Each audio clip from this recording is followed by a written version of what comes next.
Hi, good evening, everyone. Tell us, Anita, you're in a coma, your husband is whispering in your ear, your mother is there, your brother's on his way to see you, everybody's waiting for you to take your last breath. What were you observing, and what did you learn, and what did you come back to teach us? Wow, there's so much there.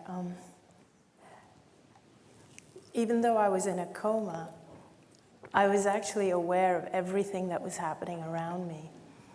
I'm sorry, I still get emotional when I think of that state. It was 5 years ago, but I still remember it as if it was yesterday. I was in a coma, but I was aware of everything the doctors were doing. I was aware of my husband. My mother was crying. She was, because the doctors had told them that I only had a few more hours to live. My organs had shut down, and these were my last hours. And I wanted to assure them that I was feeling fine, that I was feeling great, but I couldn't. I couldn't understand why I couldn't communicate with them. And each time it felt as though I was getting involved in the drama, and my emotions were being pulled towards feeling for my mother and my brother. At the same time, it was as though I was being pulled away. And it was as though my energy or my awareness or consciousness was just expanding. And it was just expanding and expanding and just getting bigger and bigger. And it felt as though I could feel what everybody was feeling. I could feel what my husband was feeling, what my mother was feeling, and the doctors as they were running around trying to save my life. And then I became aware of what I can only describe as unconditional love. It was as though I was just surrounded or embraced by this unconditional love. And when I say unconditional, I mean really unconditional. It was like I didn't have to do anything to prove myself or to be anything, or I was loved unconditionally regardless. It was as though even things that I could have perceived to have done wrong in my life, it wasn't as though I was being judged. There was no judgment whatsoever. There was only compassion. It was like compassion, and it was like I understood in that state why I would do whatever I did in life. It was, everything I did was out of the limitation of being in a physical body. So you were looking at your body, and you were given a choice, is that right, whether to get back into this sick body? That's right. Or not, and what did you do? I became aware of the presence of my father. He had passed away 10 years before me. Mm-hmm. And I also became aware of my best friend who had passed away 2 years before, and I had missed her desperately because she was like a sister to me. Did you feel when you were in that near-death experience state, in that coma, watching it, that coming back also meant that you had something to teach everyone? And what was it that you felt you had to teach them? I felt that I had to come back because there was a greater purpose. Because at first, I didn't want to come back into my body because my body was so sick, and there was just so much unconditional love on that side. It's really, really hard to leave. So if anybody has lost anyone, I can completely understand why they would stay there. But also, I seem to get the message. I seem to understand that it wasn't my time, and I had a mission. I had a purpose, and I had not yet fulfilled. And I seemed to understand that even in order to fulfill my purpose, I wouldn't have to really go and figure it out, or I wouldn't have to pursue anything. I would just have to go back and live fearlessly and just not be afraid to be myself. And that's all I had to do. I also sensed that my husband and I still had a purpose to fulfill. My husband he's truly my soulmate because he was there talking to me all the way through, talking in my ear and holding my hand, and I was aware of that. You learned some very important things. Yes. Was it like just about being positive, to be a positive thinker? Was that? No, in fact, being positive is not enough. I used to always be positive because I was a people pleaser. I used to always stay positive because I never wanted to bother anyone or trouble anyone. I learned that more important than being positive is being yourself. I learned that that's actually the most important thing, is to be yourself. Because that's why we're here. We're here because we're facets of one. It was as though we are all one. Without my body, it felt as though I was connected to everyone and everything. Was fear a big part of your life and had something to do with being ill? Your being sick? Yes, fear was a big part of my life before I was sick. I used to live a life in fear of not being good enough, fear of everything, fear of illness, fear of not meeting other people's expectations.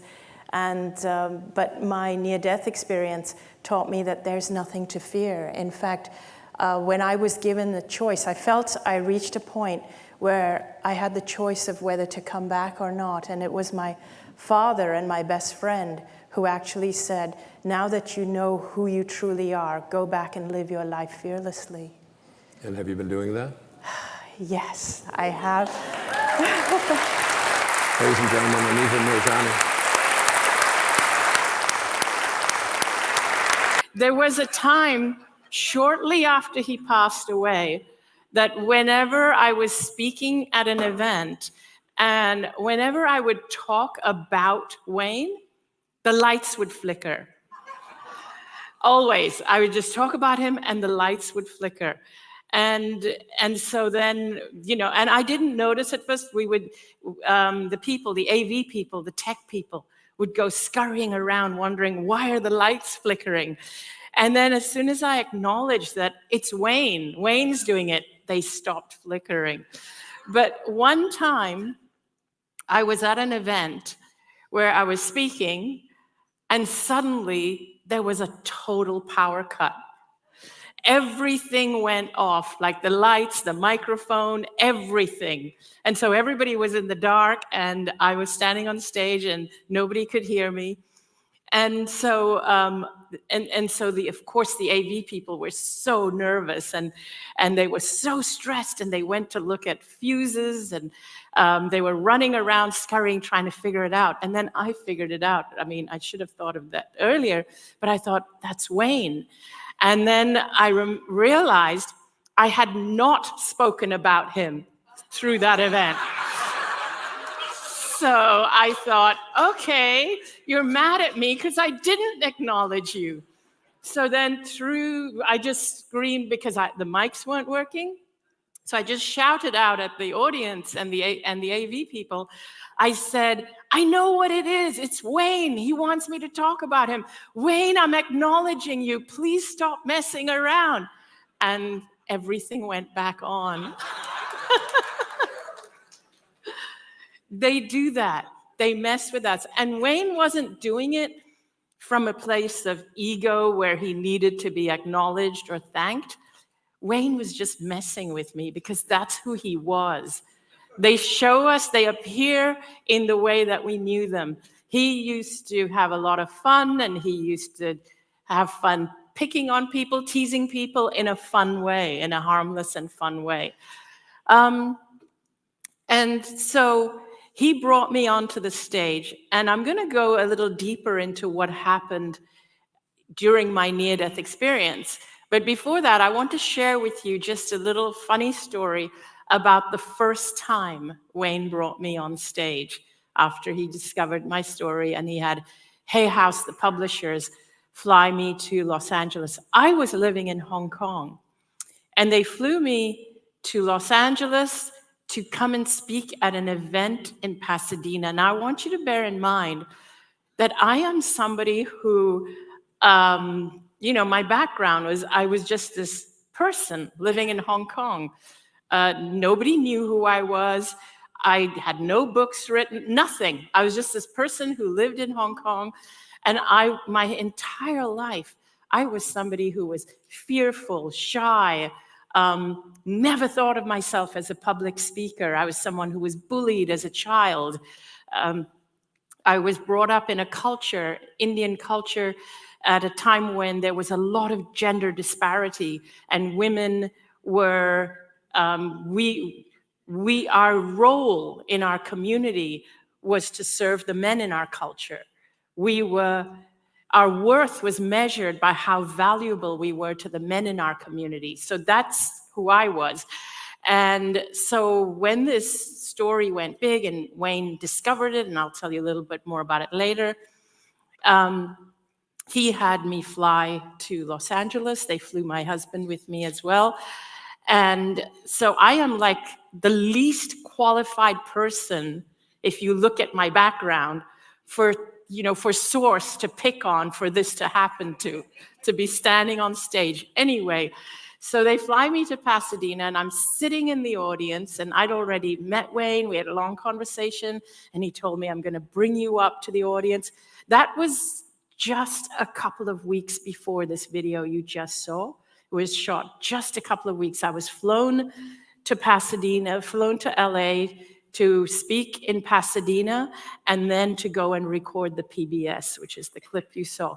So I arrive at the auditorium, and there's 3,000 people sitting there. And I'm sitting over there, and then Wayne shares my story, and then he tells the audience, we've flown her here, she's right here. And then, and so I get up on stage, everybody claps, and Wayne, and I'm shaking. It's the first time in my life I am speaking on a stage in front of all these people, and Wayne says, say hello to the 3,000 people here and the thousands more on live stream. And I'm already shaking, thinking, oh my God, oh my God. And then he looks at me and he goes, you're shaking, are you scared? I said, yes, of course I'm scared. I've never done this before. He said, but you've been dead and back. What have you got to be scared about? And I said, actually, being dead is easier than public speaking.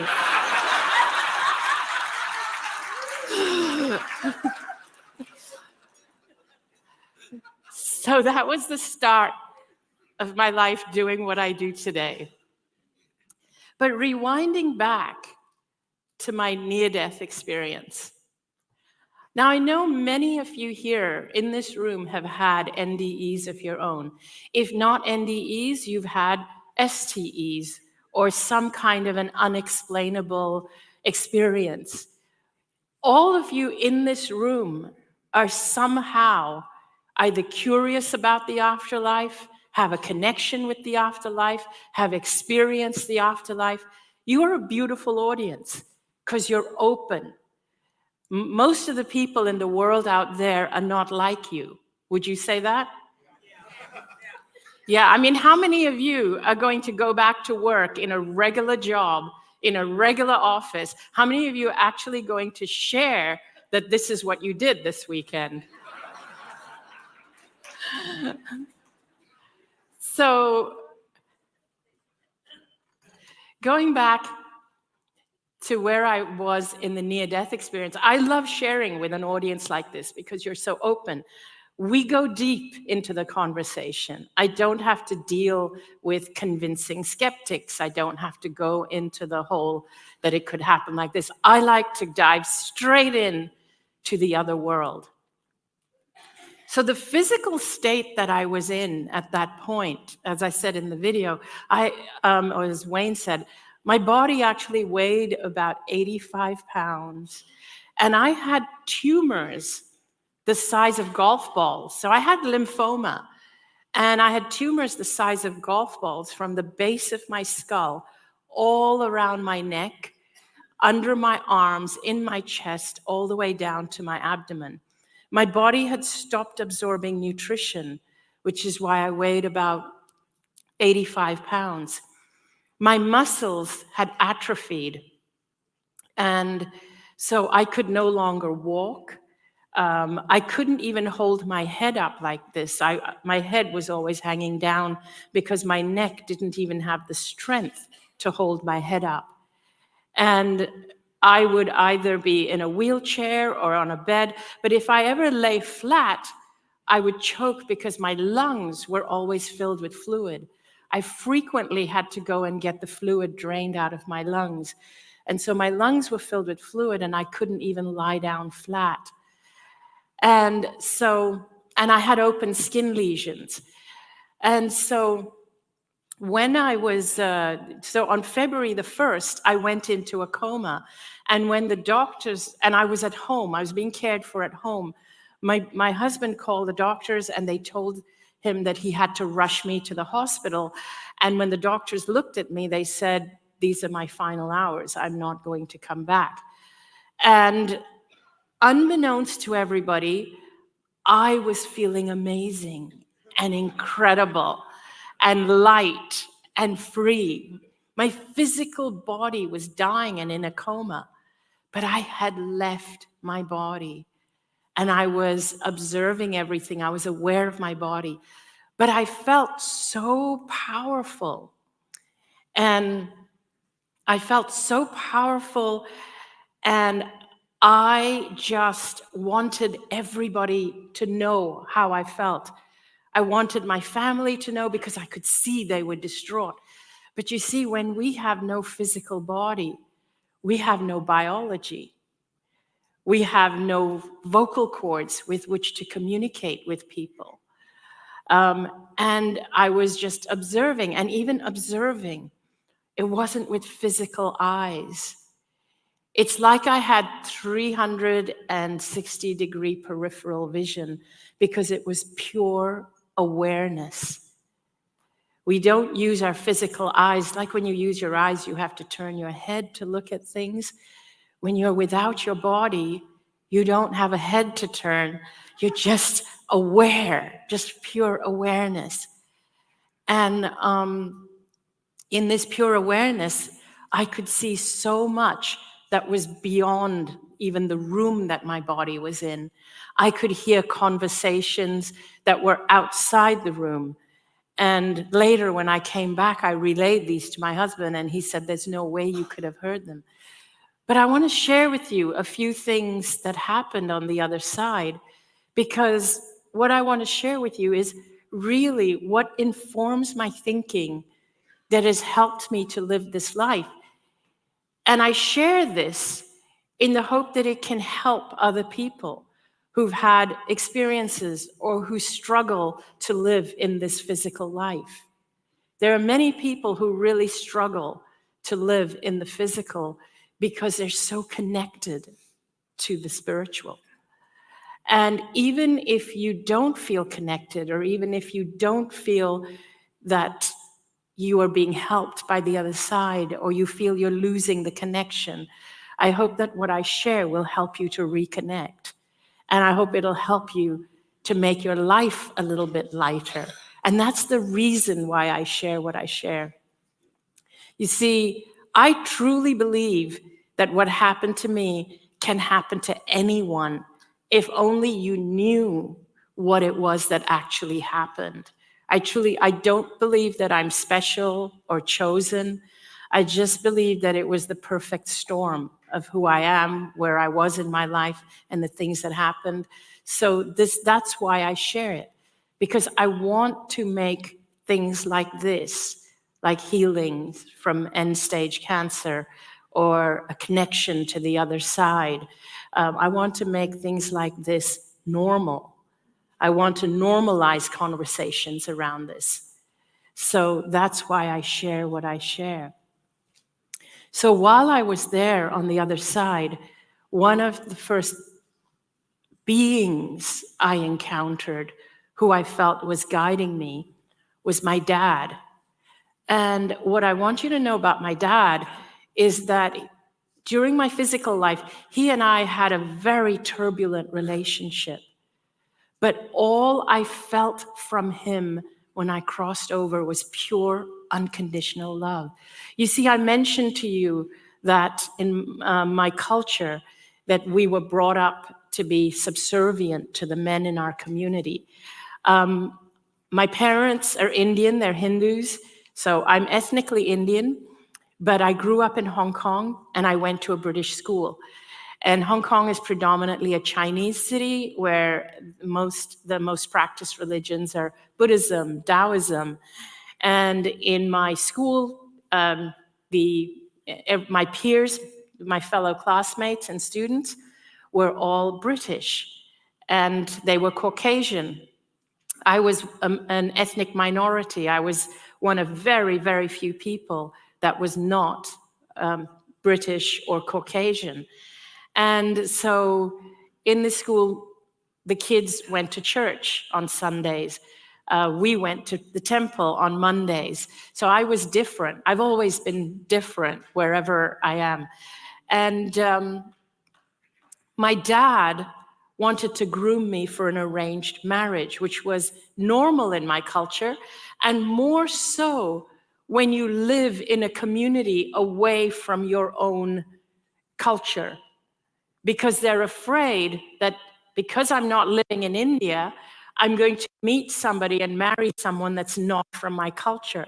So you end up, or your parents end up being stricter than they would if I had grown up in India, because they want to maintain the culture and they want you to maintain they want you to marry someone from the same culture.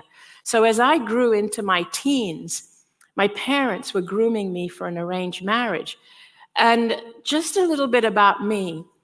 I was in a British school. I was completely immersed in British pop culture, and I was a huge fan of Cyndi Lauper. I used to dress like her, and my favorite song was Girls Just Want to Have Fun. I used to spray paint my hair with, you know, the colored hairsprays, the neon colors? I used to spray my hair, and that used to freak my dad out. He was like, who's going to marry you looking like that? So that was me, and I was a little bit rebellious, to say the least, and I used to argue with them about men and women not being treated equally. But anyway, as time progressed, and I was not allowed to go for higher education, because again, the belief is that you don't want to be too smart, because the less educated you are, and I wasn't allowed to have a career either, because that would make you have too much freedom and independence, earning your own money. I wasn't allowed any of that. I had to live at home until I got married. And then it was up to the husband to decide whether I'm allowed to work or have more education. So most of my Indian friends were getting married at age 17, 18, 19. My British friends had gone off to university and colleges, and they were going to pursue careers. So by the time I was 21, 22, I was really lonely. I gave in, and I agreed to an arranged marriage. And I was engaged to a man for several months. But while I was engaged, I started to realize what an arranged marriage entailed. And I realized, and I was being trained by his parents to be a good housewife. I was being trained to cook and clean the way they wanted me to. I was being trained to cook all my future husband's favorite foods.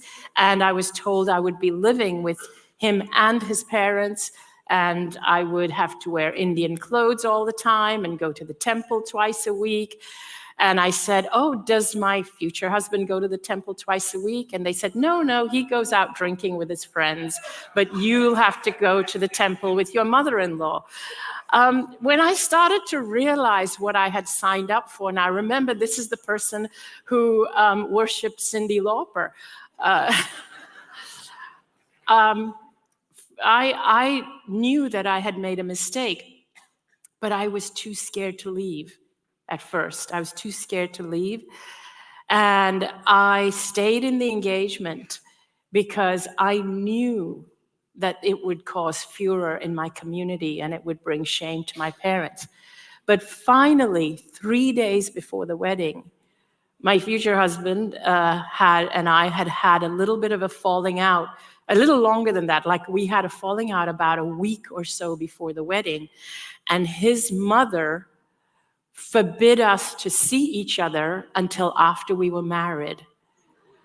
So she forbid me to see him, speak to him, call him. She forbid him to pick up the phone because she said she was afraid that something like this would happen. So she said, you guys can sort it out after you're married. You'll have plenty of time after you're married. These things happen. So as we got closer to the wedding, 3 days before the wedding, I realized I can't do this. I don't love this man. I don't think he loves me, because he had said some things that were so disrespectful. They really hurt. And I thought, I can't sit there in the temple next to this man who had hurt me so much with his words. So 3 days before the wedding, I ran away. I ran and hid at a friend's house. And my parents, and bless my mother, she's on the other side, she completely supported me in that, but she told his parents that I had run away. And they were really upset. And they said, we're sure you know where she is. Please find her and just make sure she turns up to the temple on the day of the wedding. And my mom said, no, I won't do that. If she's so scared that she's hiding, I'm not going to force her. And then his parents accused my parents of spoiling me. And so the wedding day came and went, and his family were so angry. They were so angry. And because I brought shame to them, and I brought shame to my dad, and my parents were told that no Indian man would marry me after what I had done. Now, if you know anything about Indian weddings, you will know that they are week-long affairs, 10-day-long affairs, where venues are booked and temples are booked and horses are booked and there's musicians and videographers. So I had run away from this big palaver, whatever we want to call it. And so and relatives had flown in with gifts. And this was in 1987, the days before the internet. And every single Indian person on the planet found out what I had done. Word had spread like wildfire. And so my parents were told no Indian man would marry me after what I had done. And so here I was now on the other side, face to face, if you will, with my dad. And I had felt that he's going to judge me for being the person that I was, because I brought him so much pain and trauma. But all I felt from him was pure, unconditional love, just love. And I felt like he understood me for the first time. He saw me, even though we had no eyes. And we communicated with each other, not with words like we're doing here. It was like his soul and my soul merged, and I knew everything he wanted me to know.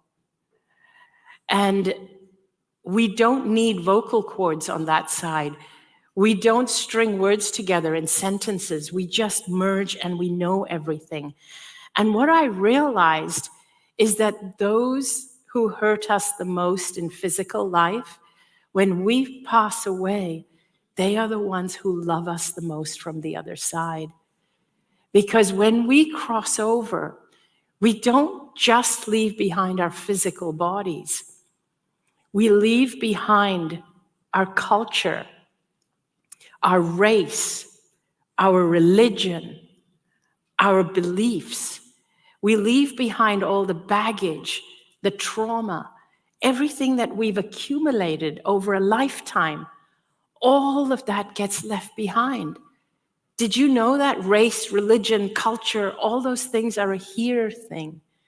They're not a there thing. We don't take any of that with us. Over there, the only thing that crosses over is our pure essence, our pure love, our pure God self. It's like pure God. So I felt my dad's love in a way that I had never felt in my physical life before. I believe we have a photo of my dad, but he's together with my mom. And this photo was taken when they were married, way back in I think they were married in 1953, because I have an older brother. So that's my parents at their wedding, when they were married. And so I have felt more love from my dad since my near-death experience from the other side than when he was physically alive. As you know, I reached a point as to whether I wanted to come back into this physical world or not. No part of me wanted to come back. I grew up living a life of fear. My best friend had died of cancer, and I feared getting cancer. I did everything in my life from a place of fear, everything. I was a people pleaser, a doormat. I always feared other people's disapproval, and I had been shamed because of the marriage situation, and I was ostracized from the community. But thankfully, I met this most amazing man, Danny, who is my husband. And I wanted to know from my dad, because my dad had passed away before I married Danny. I wanted to know from my dad that, did you know I'm married to this wonderful man? And my dad knew. He said he was there at my wedding, even though I didn't know he was there. And I realized that they're with us, and they still help us, and they still work with us. But what impacted me the most was the fact that he was actually able to love me more without all his cultural baggage. And I realized that just as much as I had thought that I was a victim of my culture, he had been the victim of his culture, of our culture, and he was doing the best he could as well. I encountered my best friend Soni, who had passed away 2 years prior. And she, it was so incredible seeing her. And she let me know something that I would never have known. And it indicated to me how they drop thoughts into our minds to help us. When I was emaciated, when I continued to lose weight, I noticed that I was only craving one food. And it was because I was living in Hong Kong. It was a particular Chinese rice dish. And that was the only thing I felt like eating. And it was Soni's favorite food. That's Soni and me. So I'm the one on, let's see, my right. So that's your left. I'm the one in the lighter t-shirt. She's the one in the blue t-shirt. So that's the two of us when we were really young. And so we were like sisters. And she had this favorite dish, which I wasn't even a big fan of this dish. It was a type of Chinese fried rice. But when I was really sick and not eating anything, and I had no appetite whatsoever, and I was getting more and more emaciated, I kept getting this craving. And in fact, when I was at my sickest, I wouldn't allow anybody to take photos of me. So I have a photo that's not me at my sickest. So we can pull up that photo. Oh, that's my dog Cosmo. And the other one of you and I together. The photo of, so that's not even at my worst. At my worst, I couldn't even stand up on my legs. My legs were so weak. I was lying in bed or sitting. So that's not even at my worst. And so when I was that skinny and not eating and had no appetite, I would get this craving for this particular rice dish. And every time I would get the craving, I would think of Soni.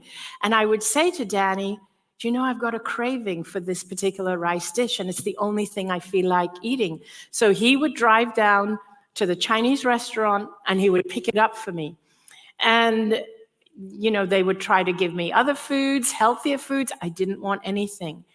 And this was the only thing I would eat. And when I was on the other side and I was face to face with Soni, she wanted me to know that it was her that was dropping that thought in my head so I would eat something. She would come in my head. And they do this. This is how they work with us. This is how they stay with us. This is how they support us. I feel Wayne all the time when I'm on stage because, again, I am the least qualified person to do what I do, but I feel there's somebody guiding me all the time. There is no way that I could have figured out how to get to where I am today from being there lying on that hospital bed dying. I wouldn't have been able to do that. I wouldn't have been able to figure that out myself because I'm not that smart. And so I want all of you to know that when you open up to it, you are guided all the time. So here I was on the other side with all these loved ones. And of course, no part of me wanted to come back, but I knew I had a mission. And some of the things I saw myself speaking to crowds of hundreds, thousands of people. I saw myself impacting people, but I didn't know what I was going to be talking to them about. I was not a speaker. I was not an author. I lived an ordinary life. But I knew that there was something waiting for me, and I knew I wouldn't have to figure it out. And I knew that all I had to do was be myself fearlessly, and it would unfold. And so after I made my decision to come back, it was my dad who said, now that you know the truth of who you really are, because I felt so powerful, more powerful than we had ever been led to believe. And I felt so much love. And after he said, now that you know the truth of who you really are, go back and live your life fearlessly. That's when I started to come out of the coma. And I saw my family around me. And I started to say things like, Dad's here, Dad is here. And the baby sees the spirits because they're around us. We live in two worlds. So I was saying, Dad is here. And so they didn't know what was going on with me because I was delirious. I was, I was really groggy. I had one foot on each side. And as the doctors came in the room, even the ones or the nurses that had only started treating me after I came in the coma and I'd never seen them before, I was recognizing them by name and telling them what they had been doing. I said, oh, you're the one that took the fluid out of my lungs. You're the one that tried to put the needle in my veins and you couldn't find a vein. They couldn't figure out how I was aware of all of that.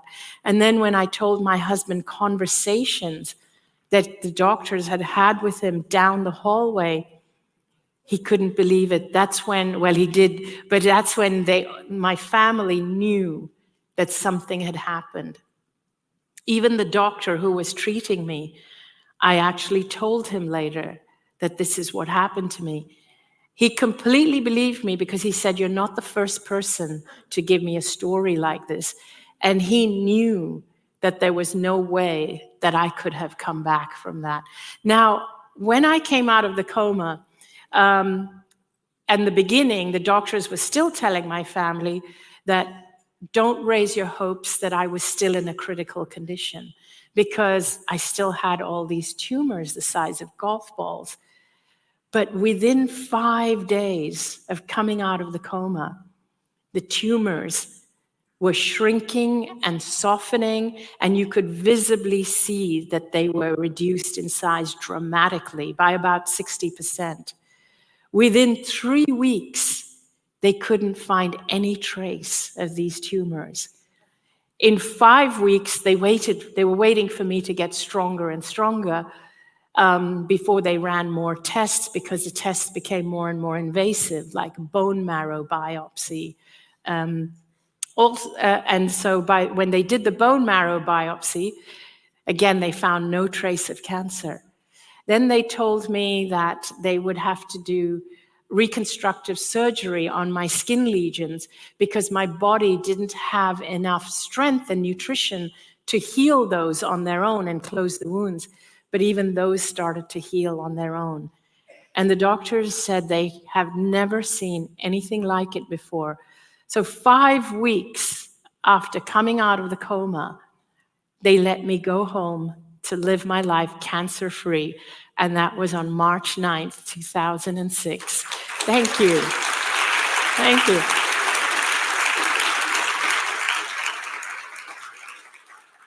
Little did I know that that's when the challenges begin.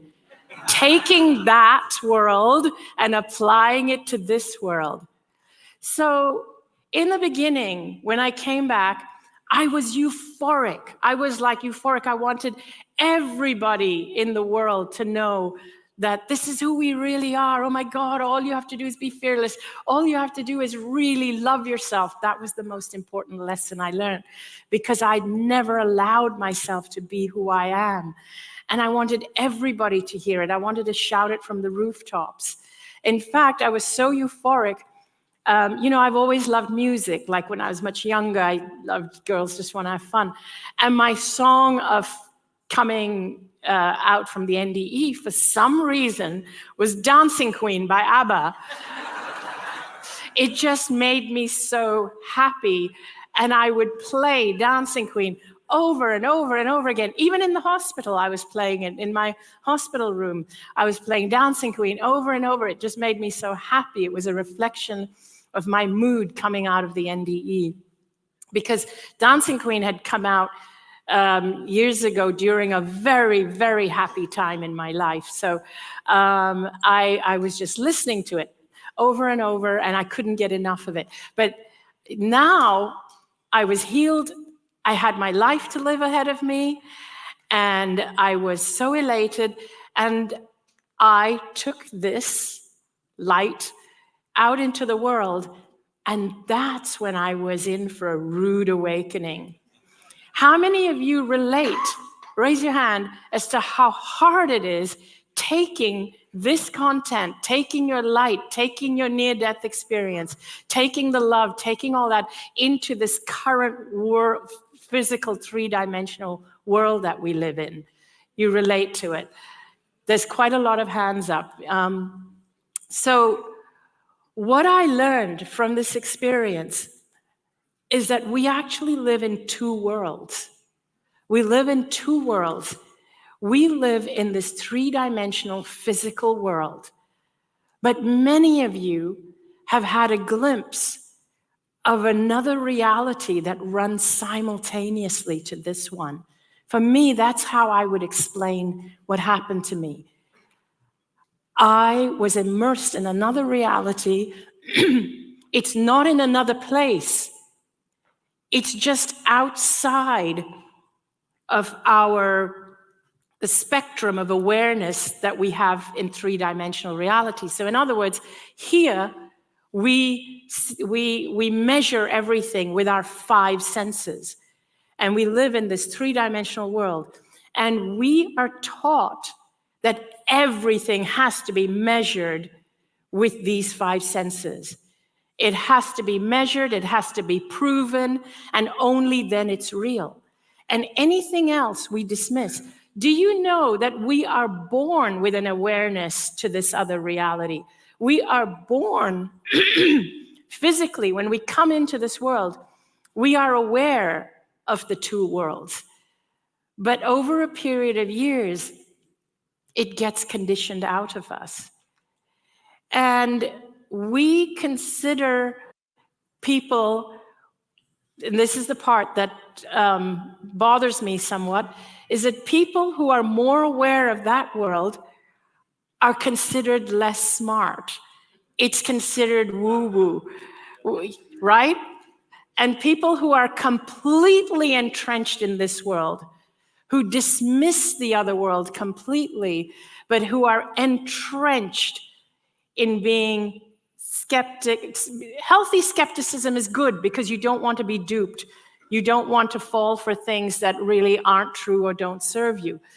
But debunking, interestingly, our culture and even our higher education system reveres people and considers people intelligent when they're really good at debunking anything that is outside of this physical realm.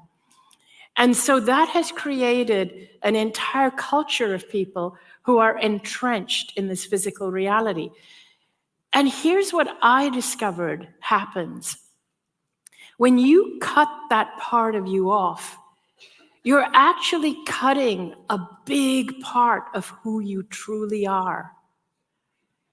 So my aim is to help you all find that part of you again. This is what I do. This is the work I do. And I do that even through my free YouTube videos. But it really helps if you actually start to embrace your experiences, embrace your otherworldly experiences, and share them. Share them with people and normalize that conversation. Find groups of people like this. So IANDS, groups like IANDS make me feel like I'm at home, because here we can share it and we can feel it. We don't feel like we're crazy. So what happened with me is that when I came back and I started to feel like people thought I was strange, because I wanted to live more in that world than this one. To explain it a little bit more, to articulate it a little bit more, I call the other world the world of love, and I call this world the world of fear.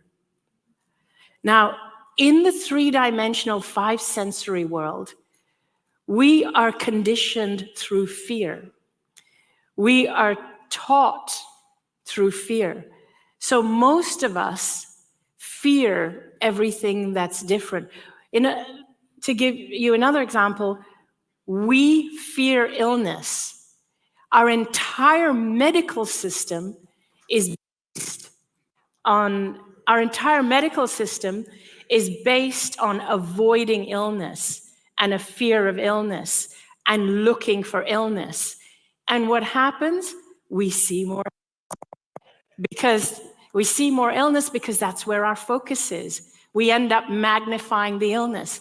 However, do you know what would happen if the entire medical system, instead of being a sickness scare system, became a wellness system, a well-being system? If our focus was, what does it mean to be well? What does it mean to be healthy? Let's expand wellness. What would we see in the world? More wellness.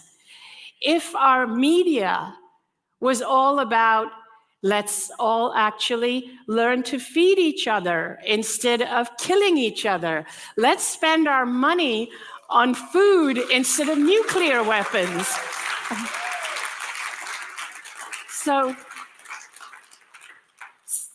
And our education system, we're taught to compete instead of collaborate. And competition is what divides us. It teaches us that there isn't enough to go around. Here's how I want you to think about it. Imagine a mirror ball, like a disco ball, with all these little facets, these little mirror tiles. And imagine if each of you is one mirror tile. And it's not just the physical you. Each mirror tile is who you truly are, your soul. Because when I was in that realm, I was in my soul. I was my soul, and my soul is so much bigger and more powerful than my physical body. My soul has always lived and will always live. So will yours. But we don't realize that. We're not taught that. We're taught that we're these physical beings with a finite life. We're here for so long. We got to get as much as we can. We got to compete with everyone. And we're told that we have to get ahead of everyone else in our class because there's not enough places to go around. There's not enough spots in the best schools. There's not enough money, so we got to make more money than everyone else, and we got to exploit other people to do so. We live in this world where we have this fear of scarcity. But in actuality, that's an illusion. So going back to the mirror ball analogy, each soul, each one of you have one tile on this mirror ball. And this mirror ball is the whole of all of us. We are all connected. All of us are connected. All of us are one tile on this mirror ball. Now I want you to imagine if each of these tiles saw other tiles that are different from them as being their enemy. If each of these tiles was trying to get ahead of the other tiles, how can you get ahead of the other tiles when you're all part of one energy? You're all part of one whole. You see, here's the thing. Each of you, each of your souls is an energy system in itself. Each of those tiles is an energy system in itself. And wherever you go, you take that energy system with you. And whoever you are is what you're contributing to the whole. So I want you to imagine this. Imagine that you are an energy being. And when you are in a state of love, your energy is huge. It's really huge. When you are in this state of joy, your energy is really huge. When you're in a state of peace, your energy is huge. But when you are in stress, when you are in fear, when you are in scarcity, your energy goes right down and you see everyone as your enemy. You see them as trying to take the spot that you want. You believe that there isn't enough to go around. And remember again that each of you is one mirror tile. So what are you bringing to the whole? Each of us are bringing to the whole who we actually are. So the bigger your energy, the more you love yourself, the bigger your energy, that's what you're bringing to the whole. We believe that we need to fight against what we don't want in this world. When you fight, when you're angry, when you're stressed, when you're mad, that's your energy state. That's what you're contributing to the whole. There's a different way. It's okay to be angry at things. I get angry. I still get triggered and angry when I see gender disparity, when I see that, because it was part of my heritage, so it still triggers me. It's okay to get angry. However, let that anger inform you as to what you would like to see instead. And then, with passion, go after what you would like to see instead. Because passion ignites your energy. Passion makes your energy big. Passion helps you to show people a different way. So I believe that so many of us here in this room today, the reason we're here, the reason you're sharing your stories, is because you are trying to show people a different way. And most of us are not trying to add to the fight. We're frustrated with what's going on out there. And so the best way that I believe, that I have found what works for me, is to just focus on uplifting my own energy. And if each of us just focused on our own energy, we could help contribute to uplifting the world.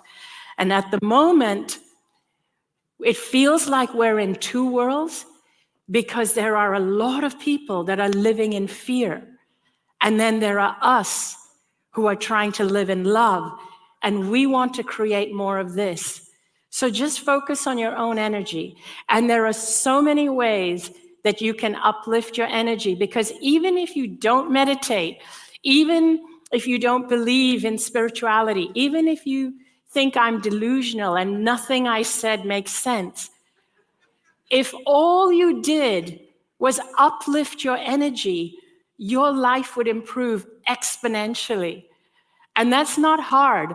You just have to find ways to find joy and to laugh and to play with your pets, your children, your grandchildren. And if all else fails, eat chocolate or listen to Dancing Queen, because that always works. Thank you all so much. Enjoy the rest of the conference.